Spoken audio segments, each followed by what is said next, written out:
bisa melakukan apa saja. Assalamualaikum, izin state ya. Sebenarnya aku udah kasar, tapi aku takut di-ban nanti sama TikTok ya kan. Tapi sudahlah, aku lembutkan hatiku. Dokter Tifa, kamu seorang dokter. Kamu tinggi ya berpendidikan. Jadi lisan kamu pun tolong berpendidikan juga. Cukup pindah keji kamu terhadap Mas Gibran. Apa yang nggak kamu omongin dari pemakai? Yang kedua, ijazah palsu. Yang ketiga, kamu bilang psikopat, ya kan? Kalau tidak benar itu, kamu bisa dipenjara loh. Hati-hati kamu berstatement, ya. Hati-hati kamu Sengkuniwati.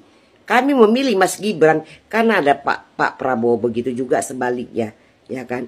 Orang Indonesia ini udah capek dengan berkata-kata palsu, berjanji-janji kata-kata palsu, kenyataannya nggak ada. Halo Dokter Tifa. Kalau dapat wakil presiden yang psikopat, schizofrenia, ya nggak maulah. Masa punya wakil presiden psikopat schizofrenia. Tapi alhamdulillahnya kami kaum 58% itu punya wakil presiden yang top.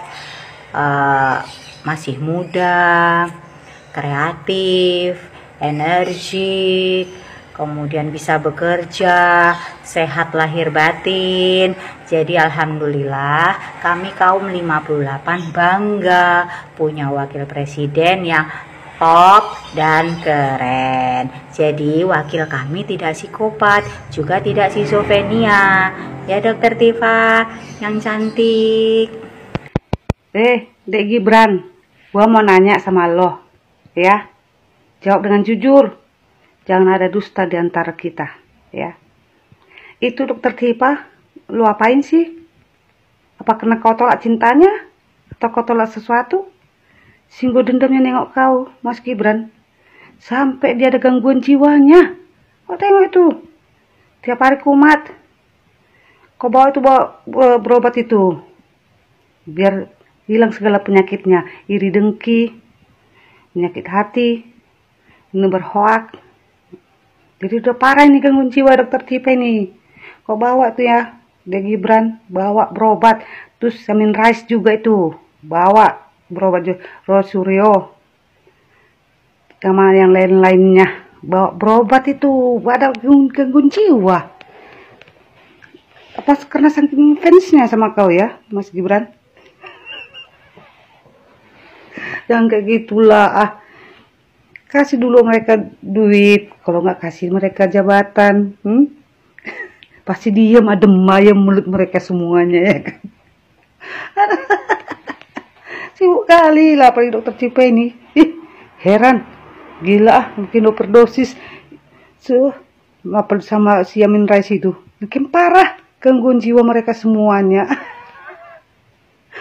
Aku takutnya nanti penuh pula rumah sakit di negara Mas Gibran ini ya. Karena banyak kali para anak abah lagi satu itu. Kasihan loh Dokter Tifa itu, apalagi Simbah Sengkuni. Makin parah semua. Lagi Rosuryo bolak-balik dia bawa wayang, main jelangkung, dia tahu main apa itu. Mas Gibran, karena terpesonanya mereka melihat kegantenganmu itu ya, atau muka pelongok-pelongokmu itu, nggak tahu lah ya. Anak si Mulyono diapai mereka sampai sibuk orang tuh mau melengsarkan kau loh, Mas Gibran. Sibuk orang tuh pupu papa. Buktinya sampai sekarang mereka nggak bisa membuktikan siapa yang punya akun itu. Lala bokar koar. Kalau emang terbukti punya si Gibran ya, Dokter Tifa, bawa itu akun itu, tunjukkan kepada rakyat Indonesia. Jangan kalian berkuar-kuar tanpa bukti. Tong kosong nyaring bunyinya. Bahaya ini. Mas Gibran tolong ya, segera tindak lanjutkan mereka. Terserah kau lah, mau bawa ke rumah sakit jiwa, mau bawa ke sel penjara. Kami sudah pasrah melepaskan mereka semuanya. Wassalam. Izin state video ini ya. Sungguh memalukan seorang yang berprofesi sebagai dokter mendiagnosa seseorang dengan penuh kebencian, dan diagnosa itu tidak seharusnya didiagnosa oleh ia sebagai dokter umum, tapi harus didiagnosa oleh seorang ahli jiwa, karena pemeriksaan psikopat itu bukanlah pemeriksaan yang mudah, banyak tahap yang harus dilampaui, dan pemeriksaannya cukup rumit, bukan hanya sekedar pemeriksaan fisik, pemeriksaan psikis, kejiwaan dasar, tapi juga ada pemeriksaan-pemeriksaan yang lain. Misalnya, Diagnostic and Statistical Manual of Mental Disorders atau DSM-5, dan Pedoman Penggolongan dan Diagnosis Gangguan Jiwa PPDGJI. Nah, saudara, sangat memalukan apa yang dilakukan oleh Dr. Tifa, menuduh seseorang tanpa dasar. Bagaimana mungkin seorang yang katanya seorang dokter tetapi mendiagnosa seseorang sembarangan? Dia menggunakan istilah yang menempel di namanya, yaitu seorang dokter, untuk berbicara di publik, menghina seorang wakil presiden yang terpilih dan dipilih oleh rakyat, menghina dan mengatakan bahwa Bapak Prabowo Subianto yang telah memilih Gibran secara pribadi harus berhati-hati dengan orang yang dipilihnya, karena yang dipilihnya dituduh seorang psikopat. Bapak Prabowo ini bukan orang sembarangan loh. Beliau ahli intelijen, masih belum terkalahkan. Jadi insting seorang intelijen itu sangat bagus.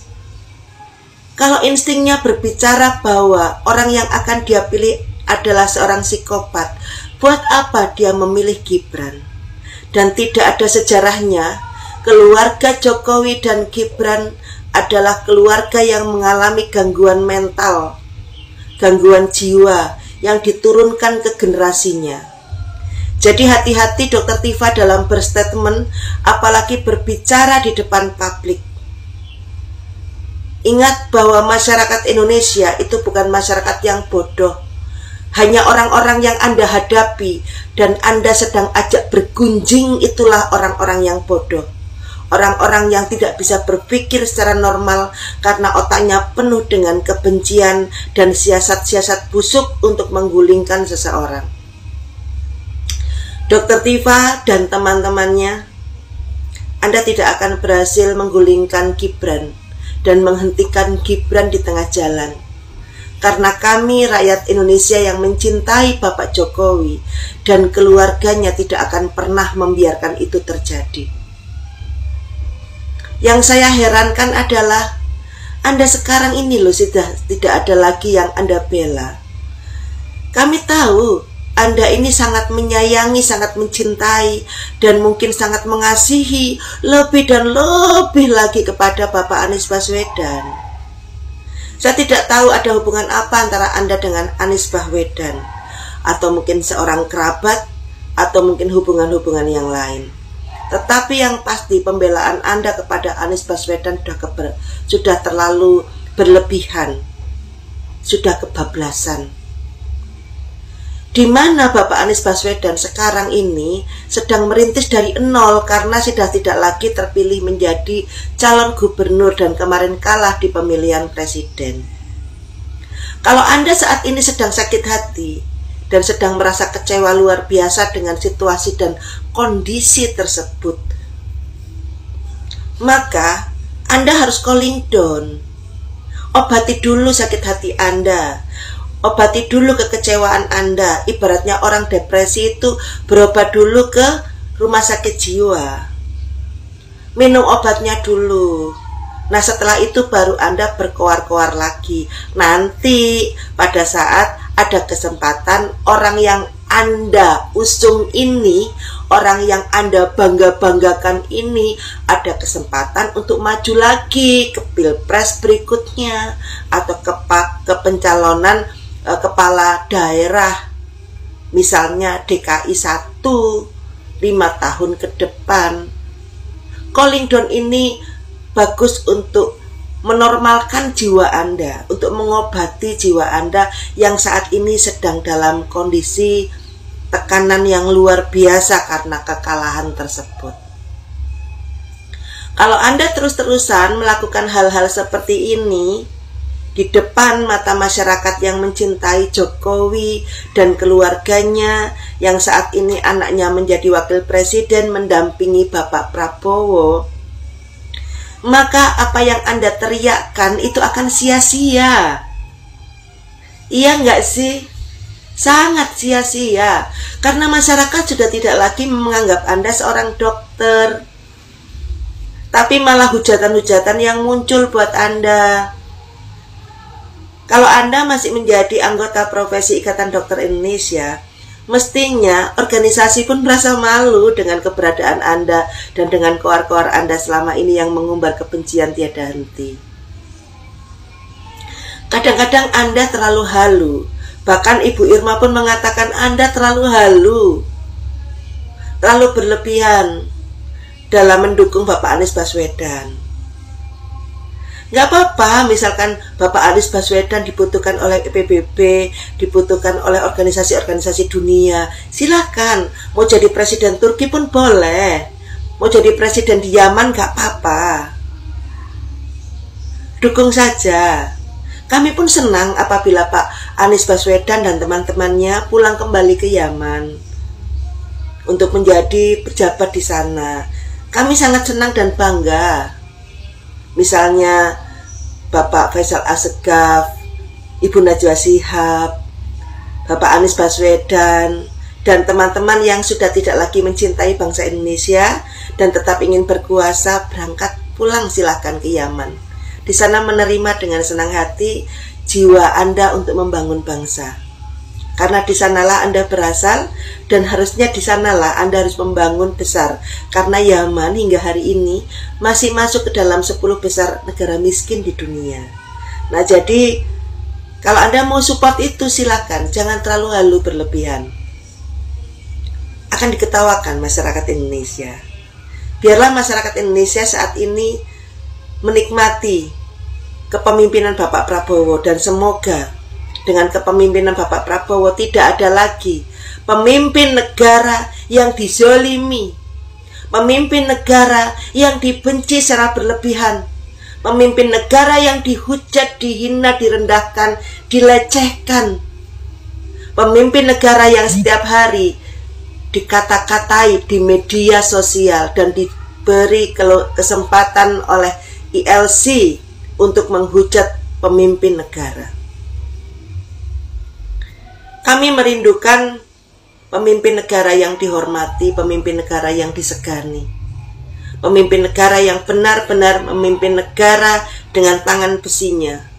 Tidak masalah kita akan dihambat secara media, kita dihambat kreativitas kita. Gak masalah, asal disitulah etika ditegakkan. Karena pasti ada aturan-aturan mana kreativitas yang dihambat, mana yang tidak. Kalau kreativitas Anda berlebihan dan itu cenderung memberikan ujaran kebencian, pasti akan dihambat. Dan saya setuju. Dan saya yakin masyarakat Indonesia pun setuju, kecuali orang-orang yang memang memiliki jiwa pemberontak. Dimana memang kerjaannya kalau nggak menghujat nggak enak, karena itu makanan sehari-hari. Kalau nggak membenci nggak enak, karena memang hatinya sudah kotor dan penuh kedengkian yang memang harus dikeluarkan.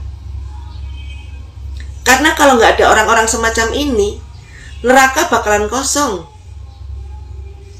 surga bakalan terlalu penuh. Maka dari itu memang Tuhan menciptakan orang-orang yang memang tidak bisa memanajemen hatinya sendiri, sehingga jadilah pembenci-pembenci sampai di akhir nanti.